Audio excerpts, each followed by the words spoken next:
সন্দেশখালীতে ১৪৪ ধারা বাতিল করে দিল কলকাতা হাইকোর্ট। বিচারপতি জয় সেনগুপ্ত এমনই নির্দেশ দিয়েছেন। দু একটি জায়গায় ঘটনার জন্য গোটা এলাকায় ১৪৪ ধারা কিভাবে জারি করা হতে পারে তা নিয়ে সওয়াল করেছেন বিচারপতি। তবে আলাদা করে কয়েকটি পকেটে ১৪৪ ধারা জারি করা হতে পারে। কলকাতা হাইকোর্টের এই নির্দেশের পর কোনো রাজনৈতিক দলেরই আর সন্দেশখালীতে প্রবেশে বাধা থাকল না। এদিকে বসিরহাটে পুলিশ সুপারের অফিস ঘেরাও কর্মসূচিকে কেন্দ্র করে ধুন্ধুমার পরিস্থিতি তৈরি হয়েছে।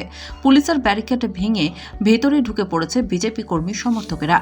বিজেপি কর্মীদের উপর লাঠিচার্জ করা হয়। তুমুল উত্তেজনা তৈরি হয়েছে বসিরহাটে। সন্দেশখালীতে যেতে চেয়ে হাইকোর্টে মামলা করেছিলেন রাজ্যের বিরোধী দলনেতা শুভেন্দু অধিকারী। ১৪৪ ধারা জারি করে সন্দেশখালীতে কোনোভাবে প্রবেশ করতে দেওয়া হচ্ছিল না। মাঝপথে বিরোধীদের আটকে দেওয়া হচ্ছিল।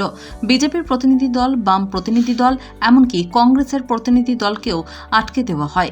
সন্দেশখালীর চারিদিকে পুলিশ ব্যারিকেড করে রেখেছে। বিজেপির পক্ষ থেকে অভিযোগ করা হচ্ছিল সন্দেশখালীকে ১৪৪ ধারা জারি করে গ্রামের মহিলাদের ভয় দেখানো হচ্ছে। তাঁদের স্বতঃস্ফূর্ত প্রতিবাদকে দমিয়ে দেওয়ার চক্রান্ত করা হচ্ছে। এখনও অধরা শাহজাহান শেখ ও শিবু হাজরাদের। উত্তম সর্দারকে গ্রেপ্তার করা হলেও মূল দুই অভিযুক্ত কিন্তু এখনও অধরা। এদিকে শিবু হাজরার অভিযোগের পরিপ্রেক্ষিতে গ্রেপ্তার করা হয়েছে সিপিএমের প্রাক্তন বিধায়ক নিরাপদ সর্দারকে। সন্দেশখালীতে মহিলাদের অভিযোগ শোনার জন্য গতকাল পুলিশ 10 সদস্যের একটি টিম গড়ে দিয়েছিল।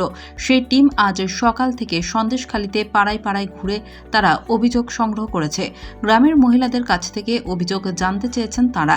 কিন্তু ১৪৪ ধারা জারির পর থেকেই বদলে গিয়েছে সন্দেশখালীর মহিলাদের পরিস্থিতি। এখন আর সেই স্বতঃস্ফূর্ত পরিবেশ নেই সন্দেশখালীতে। মহিলারা প্রকাশ্যে এসে অভিযোগ করতে ভয় পাচ্ছেন। 2 দিন আগেই যেই গ্রামের মহিলারা লাঠিঝাঁটা হাতে উত্তম সর্দার, শিবু হাজরা এবং শাহজাহান শেখেদের বিরুদ্ধে তেড়েফুঁড়ে অভিযোগ জানিয়েছিলেন, থানা ঘেরাওয়ের অভিযান করেছিলেন, তারা এখন মুখে কাপড় বেঁধে প্রকাশ্যে আসছেন। কিসের আতঙ্ক যেন তারা করছে তাঁদের। রাতের অন্ধকারে তাঁদের উপর হামলা হতে পারে বলে আশঙ্কা করছেন তারা। গ্রামের অনেক পুরুষই গ্রাম ছাড়া।